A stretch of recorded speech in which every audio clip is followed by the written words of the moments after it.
When we are talking about akhir zaman, akhir zaman ni bukan hanya diimani dan dipercayai oleh kita umat Islam. Orang bangsa Yunani, bangsa Yahudi, bangsa apa-apa pun agama di dunia ni, agama besar contohnya macam Yahudi, Kristian, mereka juga percaya. Semua agama percaya, tapi mengikut versi dan kepercayaan masing-masing. Contoh macam kita dalam Islam, akhir zaman ni ulama sebut dia adalah ilmu al-fitan. Fitan ni dia datang dari perkataan gangguan, godaan, goyangan, goncangan, ujian. Apa lagi? Kecelaruan. Kita sebut sebagai, bila sebut fitnah akhir zaman, ataupun dia adalah gangguan akhir zaman, ataupun tolakan, benda yang boleh mengganggu gugat keamanan, out of comfort zone. Itu fitan yang disebut dalam Al-Quran dan juga hadis Nabi.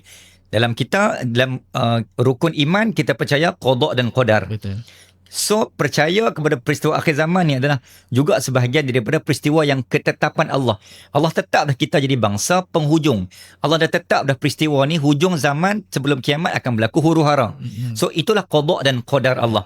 So, beriman kepada akhir zaman adalah sebahagian daripada beriman kepada peristiwa qada dan qadar ketetapan Allah yang Allah telah tetapkan untuk berada di hujung usia dunia.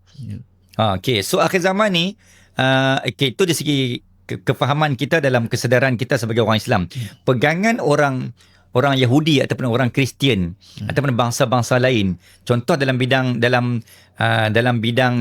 agama Yunani ataupun bahasa Yunani disebut eskatos. Eskatos ni menghasilkan perkataan ilmu eskatologi.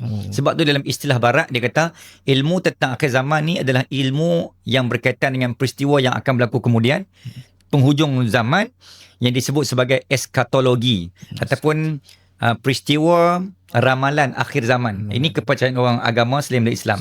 So, Islam ilmu al-fitan.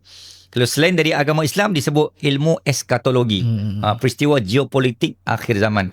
So, nak cerita tentang akhir zaman ni, nak tak nak memang kita kena percaya benda tu benar berdasarkan Al-Quran, berdasarkan nas dan dalil yang sahih, kerana kita memang berada di fasa yang terakhir sebelum berada di fasa yang benar-benar akhir.